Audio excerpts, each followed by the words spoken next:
महाराज की बोलो, रामचंद्र भगवान की जय। रामचरितमानस रूपी सरोवर में कौन से व्यक्ति नहा पाते हैं, कौन से व्यक्ति पहुंच पाते हैं, उनकी विशेषता बताते हुए तुलसीदास जी कह रहे थे कि जे श्रद्धा संबल रहित नहीं संतन कर साथ, तिन कहूँ मानस अगमति जिनहि न प्रिय रघुनाथ। जे श्रद्धा संबल रहित, जिनके पास श्रद्धा रूपी ताकत नहीं है, वे इस मानसरोवर तक पहुंच नहीं सकते हैं।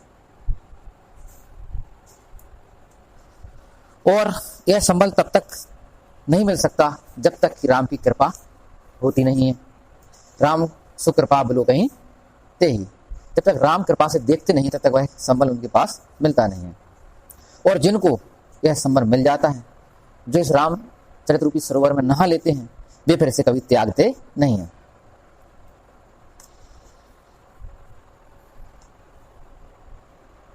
और इस मानसरोवर से फिर एक नदी निकलती है।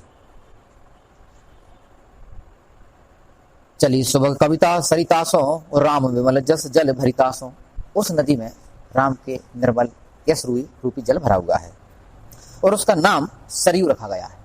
जो अयोध्या में सरयू है, वही सरयू राम की जो कथा है वह सरयू नदी के समान है। सरयू नाम सुमंगल मूला, लोक वेद मत मंजुल कूला, जो सभी कल्याण को कर देने वाली है। श्रोता त्रिविध समाजपुर ग्राम नगर दुहकूल, और संत सभा अनुपम अवध सकल सुमंगल मूल। और इस नदी के दोनों किनारों के चारों ओर जो 3 प्रकार के रहने वाले व्यक्ति हैं, पुर में, ग्राम में और नगर में, वे 3 प्रकार के श्रोता हैं। कुछ प्रवचनकर्ता श्रोता के 3 प्रकार जो करत हैं, वे केवल मजाक के लाने हैं। 3 प्रकार के जो श्रोता है, श्रोता त्रिविध, श्रोता 3 प्रकार के बोला। तो पहले नंबर तो वे कहते सुनते ही नहीं है, वे तो बात केवल सुनत जाके लाने के बाद में काट सकें तुम्हारी बिना बोला तो वे श्रोता। श्रोता माना काटने वालों। आमतौर पर जो प्रवचनकर्ता कहते हैं 3 प्रकार के श्रोता, वे बात हो रही, लेकिन वे नहीं है रामायण में। रामायण तो है वे पुर, ग्राम और नगर, जी है वे 3 प्रकार के श्रोता। लेकिन जो आमतौर पर लोगों ने करे हैं प्रवचनकर्ता ने, वे श्रोता केवल जाके लाने के, तुम मूर्ख हो, तुम क्या सुन रहे रामायण में, तुम क्या जानो रामायण में, तुम्हें कुछ पता है रामायण में क्या लगे, फालतू बैठ गए आधा घंटा खराब करके चले यार, तो वे हैं श्रोता। फिर है दूसरे श्रोता, तो सुन कछु नहीं रहे, वैसे खो जाता अपने आप में, नींद आ जाए या तो नींद आ जाए, तो नींद ना भी आए तो अपने आप में खोए हैं, तो वो भी सोने के समान सुन कछु नहीं रहे, अपने विचारण में खोए। और तीसरे प्रकार के जो होते हैं वे केवल श्रोता हैं बस। तो श्रोता, श्रोता और श्रोता, ऐसे 3 प्रकार करते हैं। लेकिन तुलसीदास जी को यहाँ जो मतलब नहीं है, ये तो कह रहे हैं कि ग्राम नगर दुहकूल, पुर, ग्राम और नगर, ऐसे 3 प्रकार से रहने वाले, पर्वों में, ग्रामों में और नगरों में आसपास जो बसे हुए हैं, वे 3 प्रकार के श्रोता हैं। और भी कई 3 प्रकार के श्रोता और ही बताए लोगों ने 3 प्रकार के श्रोता कैसे होते। एक बार एक गुरुजी से पूछी शिष्य ने कि गुरुजी, तो सुनने को प्रभाव कछुन पे पड़ा था, कछुन पे सुनने को प्रभाव नहीं पड़ा, जाको क्या कारण है। सुनत तो सब लोग हैं, प्रभाव सबन पे नहीं पड़ा पाता, कछुनी पे पड़ा पाता, और कछु केवल सुन के ही रह जाता और कछुन पे प्रभाव पड़ा तो कछु बदल भी जाता, ऐसा क्या है। तो गुरुजी ने कही, बोले बता है। एक आध दिन, तो एक दिन वे रास्ता से जा रहे थे, बगल में कब्रिस्तान आता, तो कब्रिस्तान में से गुरुजी ने कही अपने शिष्य के, जाओ यहाँ जो है जो कंकाल हैं व्यक्तियों के, वे कंकाल उनको अध्ययन करके आओ, तो उनके अंदर की जो संरचना है वो कौन से प्रकार से है। तो शिष्य जब अध्ययन करके आओ तो गुरुजी से बोलो कि गुरुजी समझ में आ गई हमारे 3 प्रकार के श्रोता होते हैं जहाँ में, और कौन की समझ में आते बात तो कौन की समझ में नहीं आते, तो पूरी क्लियर हो गई। बोले कैसे, कहा देखो तुमने। बोले हमने देखो कि एक प्रकार की जो खोपड़ी थी, बा में कहा था कि 2 कानन के बीच में एक पर्दा थी। 2 कान के बीच में पर्दा का मतलब है कि बात जा कान से जाती, पर्दा से टकरा के दई कान से वापस हो जाती। 2 कान के बीच में एक पर्दा है, तो ऐसे व्यक्ति में कछु प्रभाव नहीं पड़ा, सुनते नहीं है, जाई का रही अंदर। और कछु खोपड़ियां ऐसी मिली हैं कि जा कान से बा कान तक एक सुरंग बनी सीधी, तो जा कान से सुनी और बा कान से निकल गई। उन पर प्रभाव पड़ा दिखा था, लेकिन प्रभाव उन पर भी नहीं पड़ा। अब तीसरे प्रकार की ऐसे कंकाल मिले कि 2 ही कानन में ऐसा जो छेद गए हैं और वे छेद उनके हृदय तक उतर गए नीचे, कानन के जो छेद हृदय तक गए। बस वे ऐसे व्यक्ति हैं जो कि सुनत हैं, जो उनके हृदय तक पहुंच जाए बात वे प्रभाव पड़त है। और ऐसे व्यक्ति जब मानसरोवर को फिर नहीं छोड़त। कहा तो सीता जी ने कहा कही थी, ते नर एह सरत तजहि न काऊ, जिनके राम चरण भल भाव, यानी जिनके हृदय तक पहुंच गए राम को भाव, वे फिर जा रामचरितमानस को छोड़त है नहीं। लेकिन वे ऐसे 3 प्रकार के श्रोता हो सकत। लेकिन यहाँ तुलसीदास जी को ऐसा कौन मतलब नहीं हुआ। तो आमतौर पर जो जनता कथ्य वे हमने 3 प्रकार के श्रोता बताए हैं, तो वे तो जो कह रहे हैं कि ग्राम में, नगर में और पुर में रहने वाले हैं। और संत सभा अनुपम अवध सकल सुमंगल मूल, और जो संतों की सभा है वही इस रामचरितमानस के लिए अयोध्या है, जो सभी मंगलों को करने वाली है, जो सभी मंगलों की जड़ है। राम भगति सुर सरतहि जाई, मिली सुकीरति सरजू सुहाई। राम भगति सुर सरतहि जाई, मिली सुकीरत सरजू सुहाई। यह सुहावनी सरयू नदी है, यानी कि राम की चरित्र रूपी जो सुहावनी सरयू जो नदी है, कीर्ति रूपी जो सरयू नदी है, यह राम की भक्ति रूपी गंगा से जाकर के मिल गई। सरयू नदी कहाँ मिली? गंगा से। कीर्ति रूपी सरयू नदी, राम की कीर्ति रूपी सरयू नदी, राम की जो कीर्ति है वही सरयू नदी है, और जो भक्ति है, जो भक्ति का स्वरूप है वह गंगा है। तो राम की कीर्ति कहां से काय से मिल गई? जाके भक्ति रूपी गंगा से। कीर्ति रूपी सरयू भक्ति रूपी गंगा से जाके मिली। राम भक्ति सुर सरितहि जाई, राम की भक्ति रूपी सुर सरतहि माने गंगा नदी, सुरों की नदी। सानुज राम समर जस पावन, मिले महानद सोन सुहावन। और रामचंद्र जी का जो छोटे भाई के सहित युद्ध में समर, यानी युद्ध में जो यश है राम का और छोटे भाई का युद्ध का जो यश है, रावण से लड़ते समय जो युद्ध किया था, उस युद्ध का जो यश है वह सोन नदी के समान है। और वह सोन नदी में भी इसमें आकर के मिल गई। सोन नदी का मिलना यानी राम और लक्ष्मण का युद्ध रूपी यश है। जो सनुज राम समर जस पावन, पवित्र युद्ध की कीर्ति, युद्ध का प्रताप, युद्ध की कलाएं, युद्ध का प्रभाव, ये सब बातें महानदी सोन के समान है, जो सुहावनी सोन नदी आकर के इसमें मिल गई है। जुग बिच भगत देव धुनि धारा, सोहत सहित सुविरति विचारा। अब कहते हैं कि एक ओर से तो गंगा नदी में एक ओर से आकर के तो मिली है सरयू, और दूसरी ओर से आकर के मिली, जिक्र है दूसरी ओर से जो मिली है वो सोन नदी है, और बीच में बह रही है गंगा। तो जुग बिच, दोनों के बीच में, जुग बिच भगति देव धुनि धारा, जो देवताओं की जो नदी है अर्थात गंगा है, वह दोनों के बीच में बह रही है, सोन नदी और सरयू नदी। सरयू नदी का मतलब क्या है? राम का यश, राम का यश है सरयू नदी, और राम और लक्ष्मण का जो वीरता का जो प्रताप है वह है सोन नदी, और बीच में गंगा नदी क्या है? गंगा नदी भक्ति का स्वरूप। सोहत सहित सुविरति विचारा, बीच में जो गंगा नदी किस प्रकार शोभायमान हो रही है? ज्ञान और वैराग्य की तरह। ज्ञान और वैराग्य को बात समझने की है। एक और राम की कीर्ति है यानी सरयू नदी है, दूसरी ओर सोन नदी यानी कि युद्ध का प्रताप है, और व्यक्ति के लाना समझाने के नाम बात करी गई है कि एक और भले कीर्ति है राम की, प्रसिद्ध कीर्ति, चारों ओर फैली कीर्ति, लेकिन कीर्ति से भी राम को कुछ लेने देने नहीं है। दूसरी ओर का है सोन नदी, यानी राम और लक्ष्मण को जो प्रताप है, युद्ध की कला है, नाम है, विजयश्री है, बात से भी उन्हें कुछ लेने देने नहीं है। बीच में काय से लेने देने भी कह रहा है? बीच में जो गंगा नदी है वो कैसी है? सोहत सहित सुविरति विचारा, सुविरति विचारा यानी ज्ञान और वैराग्य की, विचारा माने ज्ञान, और सोहत सहित सुविरति विचारा, विचार माने वैराग, सुविरति, विरति माने वैराग, वैराग और ज्ञान रूपी जो गंगा है वह बीच में शोभायमान हो रही है। ना तो उन्हें जहां से मतलब है सोन नदी से, युद्ध से, युद्ध में जो कीर्ति मिली, युद्ध में जो नाम भाव, बात से कुछ लेना देना नहीं है, और उनके जो चरित्र की जो कीर्ति है सरयू नदी, बात से कोई मतलब नहीं है। बीच में ऐसी शोभायमान हो रही, वैराग की तरह, ज्ञान और वैराग की तरह गंगा नदी शोभायमान हो रही है। त्रिविध ताप त्रासक तिमुहानी, और राम स्वरूप सिंधु समूहानी।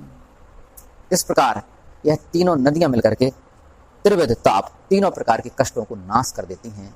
दैहिक, दैविक और भौतिक तीनों प्रकार के जो कष्ट हैं, व्यक्ति के तीनों कष्टों का जो हरण कर लेती है। त्रिविध ताप त्रासक, त्रिविध ताप त्रासक, तीनों प्रकार के जो कष्ट हैं उन कष्टों को यह हरण कर लेती है, और कर लेती है। तिमुहानी, तिमुहानी नदी माने तीनों नदियों का जो संगम है, वह तीनों नदियों का संगम एक साथ व्यक्ति के तीनों प्रकार के कष्टों को दूर कर देती है। राम स्वरूप सिंधु समानी, और फिर यह जाकर के राम के स्वरूप में जाकर के, राम के स्वरूप रूपी सिंधु माने समुद्र में जाकर के समा जाती है, यानी समुद्र में जाके गिर जाती है। कौन सा समुद्र है? राम स्वरूप, राम के स्वरूप रूपी राम स्वरूप सिंधु समूहानी माने जाकर के उसमें गिर जाती हैं तीनों नदी एकत्रित होकर के। कुल मिलाकर अंत का है, चाहे युद्ध की कला हो, चाहे युद्ध की कला सोन नदी के समान, और यदि सरयू नदी के समान कीर्ति होए और भक्ति होए बीच में गंगा की तरह, लेकिन परिणाम की नहीं कहा है कि समुद्र में जाना है। तो समुद्र में जाना कहा है? राम का स्वरूप को प्राप्त कर लेना। व्यक्ति का अंतिम लक्ष्य है राम के स्वरूप को प्राप्त कर लेना। तो राम स्वरूप सिंधु समूहानी, और फिर अंत में राम के स्वरूप में ही तीनों समा जाती हैं। राम के स्वरूप रूपी समुद्र में तीनों समा जाती हैं, वही व्यक्ति को लक्ष्य भी है। तो ऐसे व्यक्ति अपने चरित्र को सुधार के राम के स्वरूप रूपी समुद्र में अपने आप को नदी बना के गिरा सकते। सब अपने पास हैं, जितनी नहीं, कहीं जाने की आवश्यकता नहीं है, वे हैं ही राम चरित्र रूपी मानसरोवर से ही निकली हैं, इसलिए सब कुछ है ही है, कहीं जाने की आवश्यकता है नहीं। मानस मूल मिली सुर सर कहीं, सुनत सुनत सुजस मन पावन करहीं।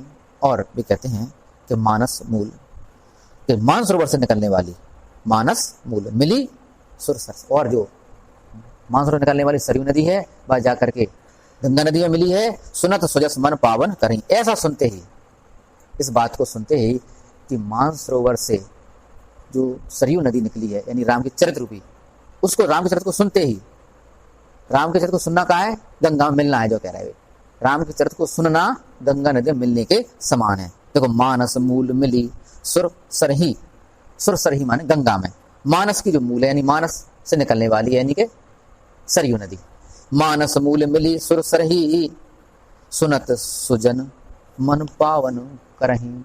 जो सुजन है, सज्जन लोग हैं, वे इसे सुन करके अपने मन को पवित्र कर लेते हैं।